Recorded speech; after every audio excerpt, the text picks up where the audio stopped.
What up, y'all? So look, which storyline from ECF, Elite College Football, really stands out to y'all the most? He says, we're living in an alternate lifetime, right? Different things that we did not expect to happen this season is happening. That's the parody of college football right now. And as a football fan, you gotta love it because you never know. Any given week, somebody could win, and these teams are standing out. Now, one, he said Georgia Tech could start 11-0. They do have a great opportunity, chance to do so, in my humble opinion. They got Syracuse this week. Syracuse offense has struggled. Ricky Collins in their last game had 3 interceptions, only 126 yards passing. They are struggling to score the football, and they have 3 consecutive losses after beating Clemson back in September. Tech has everything in front of them: a potent offense, a really good opportunistic defense, and a really good red zone defense. Georgia Tech should be able to do this, but again, any given Saturday, but I think Yellow Jackets should be fine. Vandy is interesting. Vandy is a playoff contender. I'm gonna pump the brakes a little bit. They number 10 in the country, first time since 1950, I believe. I like Vandy. I like Diego Pavia, who's obviously in that Heisman candidacy, in that Heisman race. But I'm gonna say pump the brakes a little bit because they got some big games coming up, man. They still got to play Tennessee down the stretch. They got to play Missouri this weekend. I'm gonna say pump the brakes. Good football team. They can run the ball with Cedric Alexander. They got pieces on the outside, but I'm gonna say pump the brakes on the playoff contender because they still got to go through the gauntlet of the SEC. Now, this one I agree with. Indiana is a legit national contender, number 2 team in the country. Fernando Mendoza has been elite this year, how he's throwing the football, how he's leading receivers in stride. Elijah Surratt looks like one of the top receivers in the Big Ten alongside Jeremiah Smith. Defense is really good. Look at that front 7, and they are dominating people. This team is really good, man. So I agree. I think they're a natty contender, and they're special. And I think they did right in extending their head coach, Kirk Cignetti, who would have been a hot topic, y'all, this year, obviously in the college football playoff, and obviously after the season for different positions opening.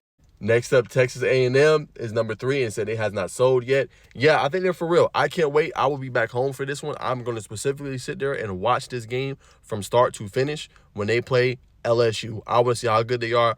If they could do what obviously Vanderbilt did against LSU defense with Marcel Reed as the quarterback, can they do that again? I think it's going to be very interesting, to say the least, and see if they're obviously able to dynamic that offense and put it on them.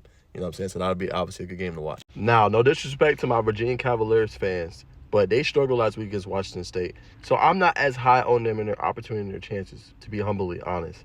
I think it's going to take a little bit of time. I get a good football team, but I got them being on upset alert and potentially losing one of these games in the ACC.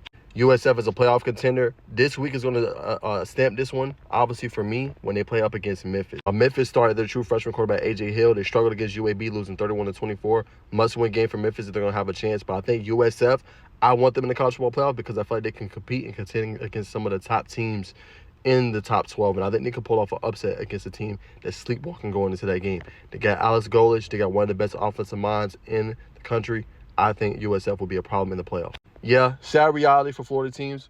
3-4, both Florida and Florida State. Florida State had everybody, basically, buying their Kool-Aid. They was 3-0 on the season. They've lost 4 consecutive games. Crazy to think about, man, that they are at this point now. And then Florida obviously just fired their head coach, and they're looking in a different direction. It's going to be interesting to see what they do there. But Florida, obviously, 3-4. Tough schedule, but you thought they would be a better team at this point. And crazy thing but Penn State is winless in the Big Ten, right? They have not won a game, lost their quarterback. They're in a tough spot as it is right now. Probably the most surprising headline for a former natty contender. But comment down below your guys' thoughts on, obviously, these major headlines. Did you expect college football to go this way in 2025?